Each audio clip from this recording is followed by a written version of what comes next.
Имаме уште едно 20 на убави минути кои што ќе го задржат и понатаму вашето внимание во утринската на Телма, затоа што ќе зборуваме за животните, ќе зборуваме за зоолошките, а кој тоа може да ни го пренесе подобро ако не е Војо Иванов, кој што изминативе 3 години чинам си дел од зоолошката во Скопје. Изминатиот период беше во Америка, по зоолошките таму, па ќе пренесеме како живеат, како се грижат и како функционираат тие зоолошки. И навистина имаме многу разговори. Верувам ќе ни стигне време, а и да не ни стигне.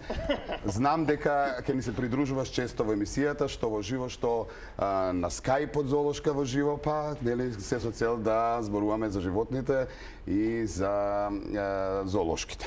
Како си Како ја кажа темава, многу ми олесна, заради тоа што гледајќи ја Танеја Туринџиева, после Јосиф, и си викам, Боже Господе, шо барам јас во ваков ден да зборам сега за телата Ние сакаме во петок, не, со тебе официјално, затоа што нели прилично сме нови во етерот и ги најавуваме полека оние содржини и рубрики кои што сакаме да бидат секојдневие и рубрики кои што сметаме дека гледачите ќе сакаат да ги видат и да се приклучат, нели. Животните се секојдневие и сакаме барем еднаш во неделата, односно петочки, да зборуваме и за животни и за одгледување на животни, домашни миленици и така натаму, па со тебе еве ќе отвориме еден таков разговор и простор за животни. Јас пред се да ви посакам убав почеток, иако веќе почетокот пред неколку дена го направивте, изгледате многу убаво на телевизија, џиџано, шарено, урбано во исто време, многу убав збогатен тим сте и многу ми се допаѓа и благодарам што Телма веќе редовно наназад низ годините си двои простор и време да посвети на животните, како нели заеднички ќе направиме повеќе да луѓето или гледачите имаат прилика да создадат емпатија, можеби љубов кон животните, кон зоолошката градина, како би создале една нова иднина која што ќе се грижи поквалитетно за животните. Така. Инсеритите што ги имаме, ќе ги гледаме кога ќе разговараме за Америка. Прво малку за Скопје. Јас спомна и зоолошката и да, прилично посетена изминатите години, на вистина рекордни бројки, што е убаво и верувам и вие сте задоволни таму и како вработени, нели, и како луѓе кои што се грижат за животните. Сега е некаков период есенски каде што од летни во зимски живеалишта полека ги адаптирате животните. Верувам дека е уште поинтересно. Нови живеалишта, нови пингвини има, ќе надополниш и куп други животни кои што не сме имали случај да ги имаме или не сме ги имале одамна во зоолошката. Хајде не раскажи ни атмосферата во зоолошка. Да, во последниве неколку години навистина ја зголемивме посетата и можеби тоа го правиме многу потранспарентно него порано, можеби што се случуваше. Многу сме повеќе присутни на социјалните мрежи, во јавноста имаме доста промени и драго ми е што јавноста, драго ни е што јавноста воопшто го прифаќа тоа многу позитивно.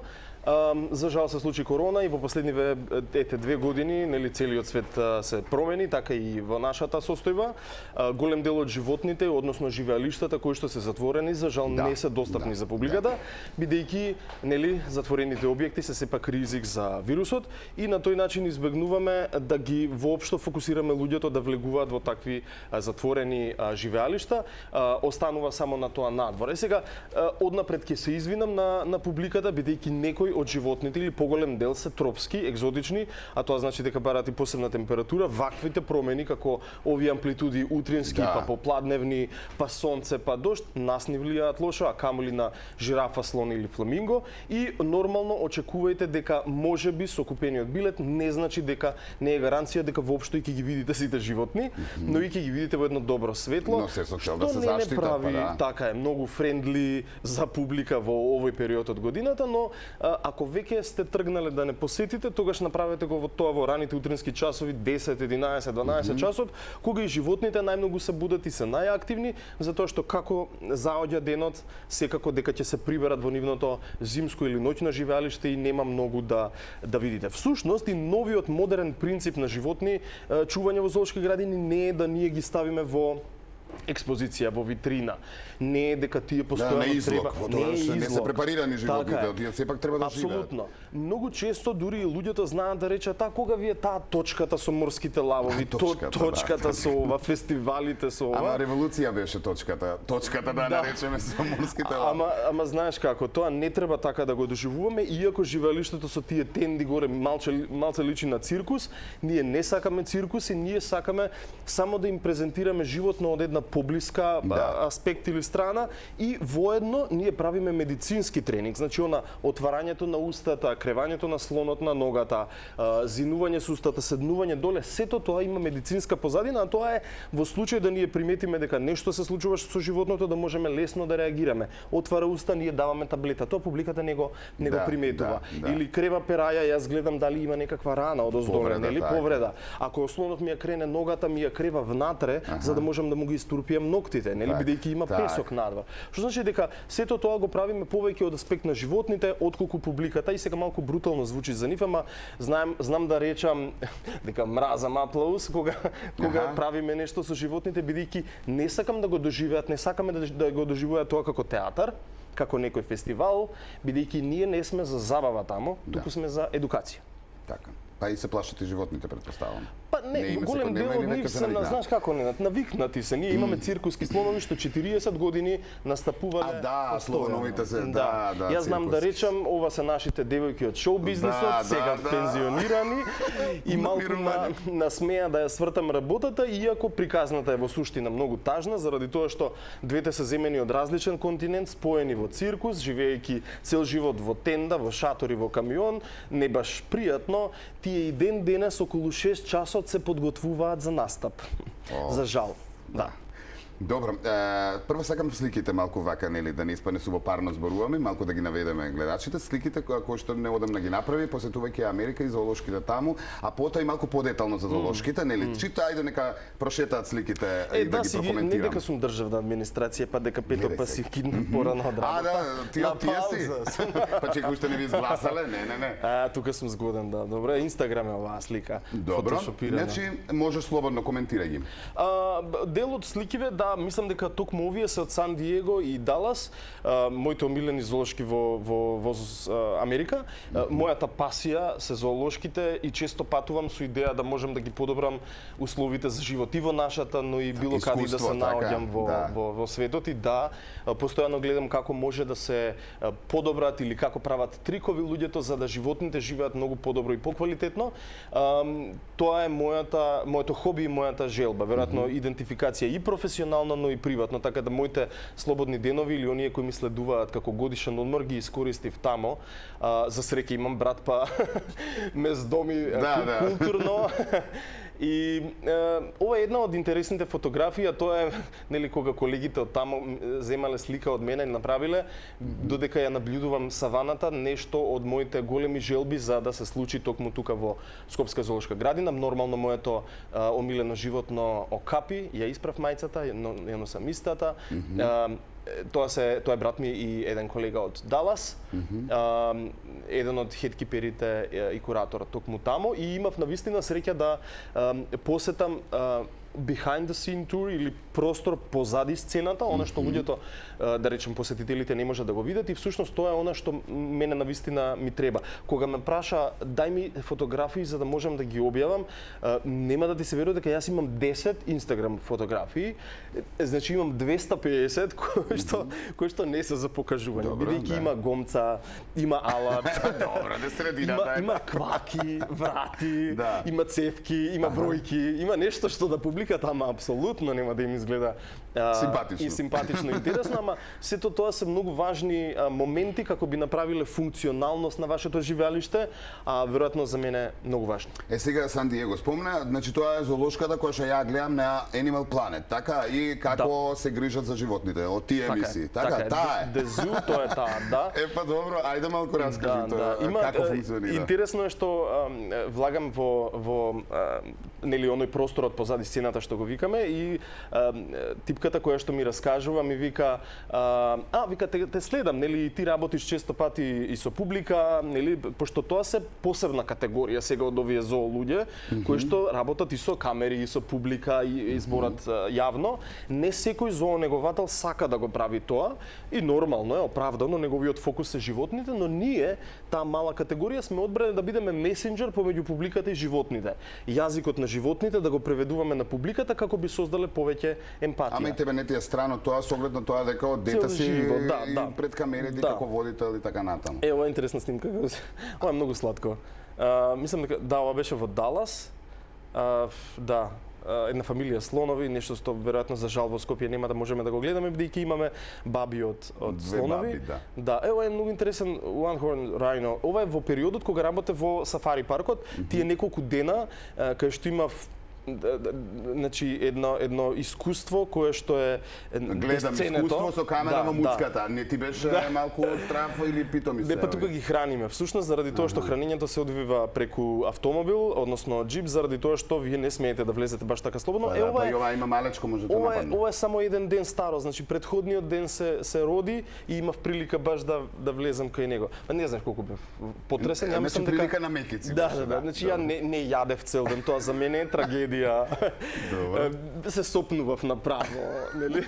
Што сум превозбуден, ама тоа е веројатно кога за нештото имаш пасија или желба, веројатно се случува тоа. Ми избега малку мислата нешто друго сакам да кажам. Се враќаме повторно на Сан Диего, јас таму и оние кои што имаат комуникација со публиката. Така, и ја сретнувам колешкава која што ми вели, вика, досега снимавме некои емисии за Animal Planet, и се знаеш како некако тие као беше екипа во Телма, до сега снимаше едно прилогче за утринска нешто. Буквално имаат направено како мала сцена внатре, нели со светла, со се за да можат да ги презентираат подобро животните, и ти вели малку помести се бидејќи треба да не стигне еукалиптус и бамбус за пандите и за коалите, и ти си викаш чекај малце, ова е вистински свет, нели функционира.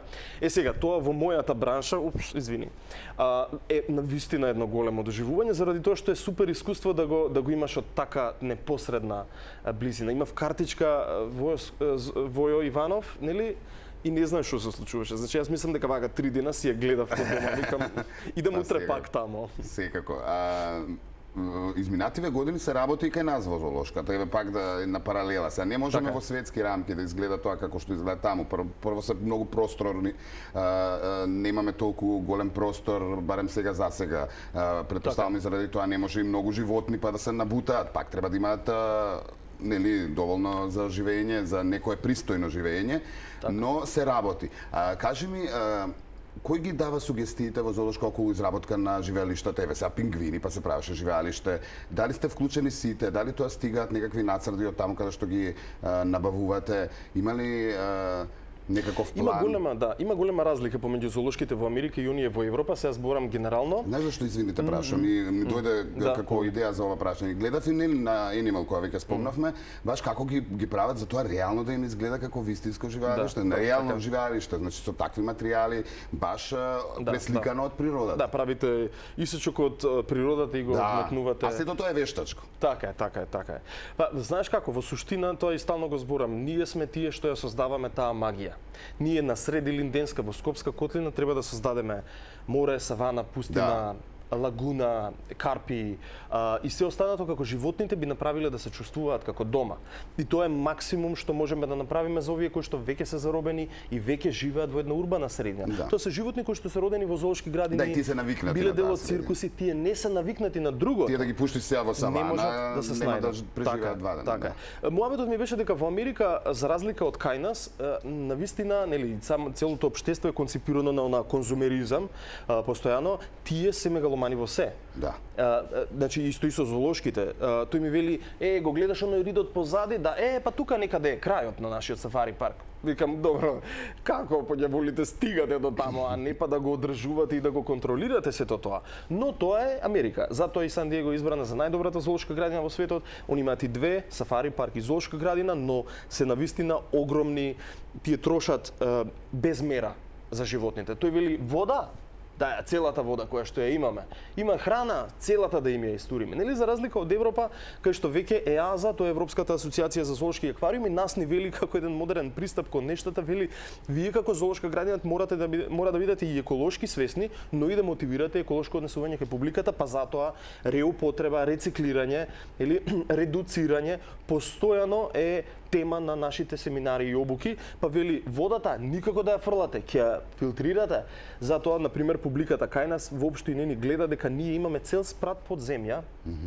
Целата вода оди доле за да може да се изфилтрира, олади и потоа целата истата да се внатре. Но гледаме да ја направиме со вредностите што поблиску до оние во природата, да не речам малтене изворска вода, кое што не чини навистина многу. Полесно е да ја изфрлиме па да ставиме нова, но ние гледаме да го адаптираме тоа на новиот систем. Имаме лагуна во горниот дел од живеалиштето каде направивме една тропска атмосфера, како фламингата би уживале во една поекзотична атмосфера. Искрено на фламингата ништо не им значи дека внатре има банани. Добро. Нели уво не им чуе, но сакаме така да ја пренесеме, да ја продадеме приказната на публиката дека тие треба да живеат вака. Они име се едно, значи се родиле во Чешка, во некаков си канал, гајле име што ќе посадам јас внатре и сега дали собирам семиња, храна, вода, да е чисто, да има сонце и е гајле. Они не знам, се шегуваме, луѓето знаат да речат леле пингвините. Луѓе, мене ми ја држам рибата, нели? И мене ми паѓа рибата. И он не ја јаде рибата, он мене ме гледа. Аха, чека директно да му ја дадеш. Види размазени. Не сваќаш. Едниве русинкиве се потака, не, тие се појаки, овие од Италија ни се малце потака нежни се, знам се шегувам, ама муабетот ми е дека тоа се животни кои што дали е жал или не, факт е дека се меѓу нас, се родени во зоолошки градини и тие знаат само за еден таков живот. Воедно голем дел од видовите, како да речеме моето окапи, омиленото, како дел од пингвините се животни кои што можеме лесно со популацијата од зоолошки да помогнеме на популацијата во природа, кој не е баш така едноставен процес, но е реален за во иднина. Што значи ќе ведете пингвини? Да, ние имаме за прв пат пингвини во 95 години на зоолошката градина. Што се изведе, кажи ми, изминатиот период? Пошто знам следам на... Не многу. Знаеш како, во суштина имаме доста животни подмладок, но не толку многу колку можеби посакуваме. Имајте на ум дека Скопската зоолошка градина се уште не е дел од ЕАЗа, исто како нашата држава во Европската унија. И всушност ни недостасуваат одредени сегменти од системот и работењето за да станеме член од истата, тоа исто како нели со државата и Европската унија, и можеби е добра страна што во моментов сме како еден вид на прифатилиште на животните на кои што им треба помош од цела Европа. Памтите, морски лавови имаме само машки, едниот ни е од Нинберг, другиот ни е од Загреб. Тоа се оние кои нив не им треба, да бидеме реални. Во Германија од 2 зоолошки градини ни даваат жирафи, ние имаме само машки жирафи. Имаме слонови кои што се само женски заради тоа што ние не сме спремни да бидеме реални, да размножуваме со таков интензитет на животни, да овозможиме толку голем простор, затоа и шимпанзата, се сеќавате на Коко, нели приказната со Коко. Коко се врати, ама за жал фати корона целава состојба, тоа се животни кои што се подложни баш на вирусот и ги држиме на дистанца од публиката, ама негови цимери се за жал 2 шимпанза кои што се спасени од лаборатории. Да речеме Изи 40 години живеел во Виена во подрум. Знаете, Мими живеела во цвеќара во Германија до 2015-та. Он има 60 години, има слабо срце, па и даваме терапија за срце. Сакам да речам, голем дел од зоолошките кои што се во нашата позиција, нели, во прогрес, сакаме да се подобриме, ова е убава прилика да помогнеме на одредено животно и практично да бидеме како прифатилиште токму за ваквите. Значи ја не можам да те прекинам тебе. Како мало дете те слушам овде. И ми е интересно, но морам да те прекинам, но ги сакам сите овие приказни да ги имаме. И за сите поединечно животни кои што навистина секој за себе си е единка кој што има своја приказна позади себе. Ќе си одвоиме минути на Телма и ќе ги раскажуваме приказните, ама мислам дека ќе биде поинтересно ако ги правиме нели во живо, значи да можеме да ги пренесуваме со ти ми рече опремче зема, така да нема проблем, лајв од зоолошка еднаш неделно. Јас со внимание го слушам Војо, како и секогаш професионалец во својата работа и се што ќе каже на место, заради тоа што човекот е цело време со тоа. Војо живее со тоа, така? Да, добро, да. Мене ми е Војо животни, така запиши. Не е тоа асоциацијата за Војо. Не, лошо е така, ако ќе си го прочиташ Војо животни, Војо животно, а не така не викаш. Војо, ти благодарам многу и верувам сите гледачи уживаа во ова што ти го пренеси и го кажа и верувам ќе одвоиш време за нас во текот на следните изданија. Мораме да одјаваме, да се одјавиме.